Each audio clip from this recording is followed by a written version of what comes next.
Hi, my name is Kajal Patel, and I will be showing you my third assignment that I have worked on for this class. So, first of all, the Show Me feature shows I agreed to terms and agreements is disabled before when the form is first launched. And if you click on Showed Me, um, it will show you the terms and conditions. And once I close out of here, it will automatically activate the agreed to terms. And I also did the extra credit where it includes a scrolling bar in the terms and conditions. So let me close out. And now you can see it is enabled and ready to use. Also, if you click on the I agreed button, it um, it it selects the I agree to terms. Also, let me reload.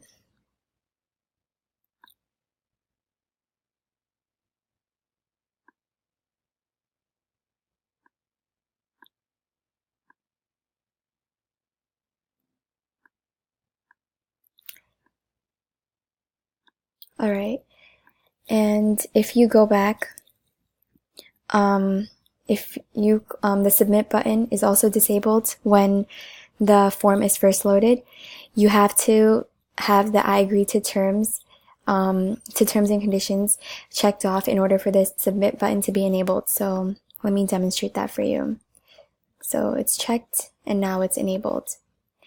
It also throws back exceptions if the required fields according to the code are empty. So for example, first name in form is required as shown in the code here. Therefore, it needs to be filled out. So let's try putting an input and see if it gets passed.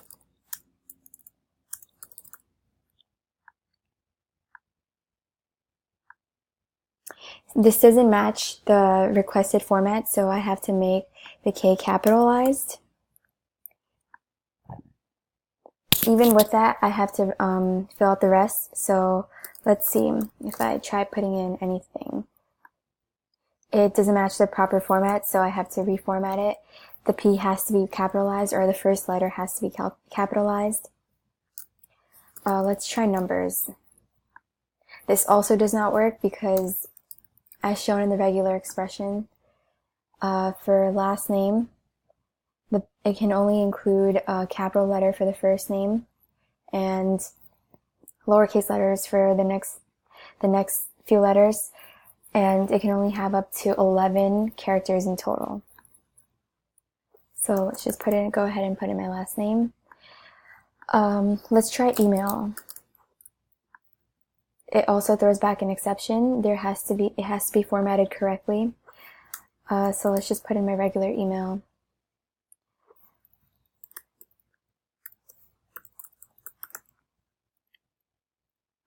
See if that works. Yeah. And the regular expression for email is shown right here. Highlighting it. And it just says that anything, any character, lowercase or capital, or an underscore, or a period, or a dash, can be up to 21 characters, or 20 characters is allowed before the @ sign. And after the @ sign, any characters, dash, underscores, dashes, except periods. Periods are not included after the @ sign. And then there's a period included here. And after the period, there can only be two to four characters of lowercase or uppercase letters. No numbers included here. All right. So let's put in my phone number.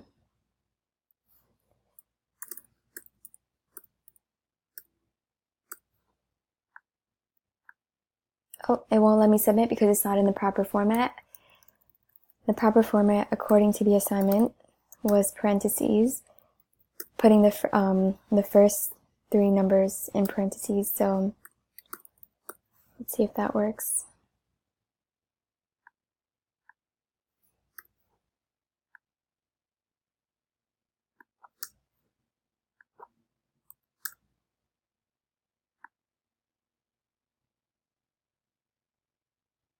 So let's see if that works.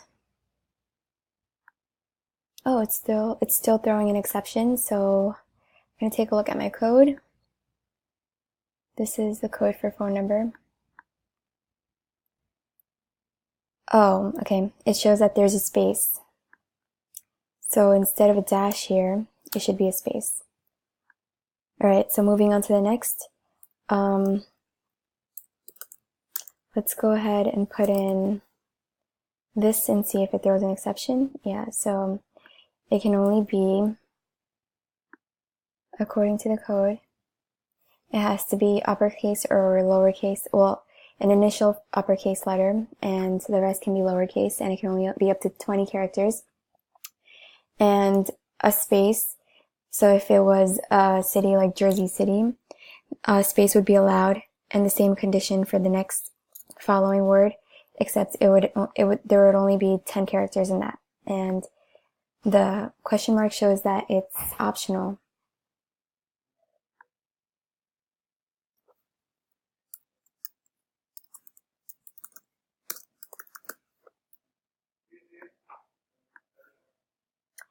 And I have to select something from state in order for it to let me proceed with the form. So I just picked a random state. And then zip code. So let's see if this works. Nope, because according to the regular expression, the zip code has to be in this format. So any numbers from 0 to 9 would be included in this, up to 5 characters, up to 5 numbers, and it's optional to have a dash and 4 additional numbers for special zip codes. So let's try 07039-498.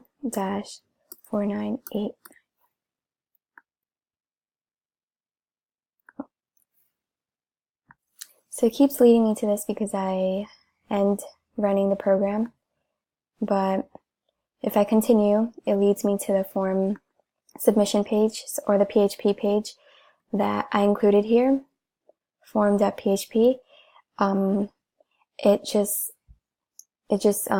provides us with the input that the user gives, and it also gives the date and time that the form was submitted.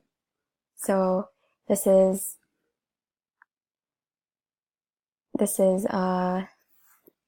today's date.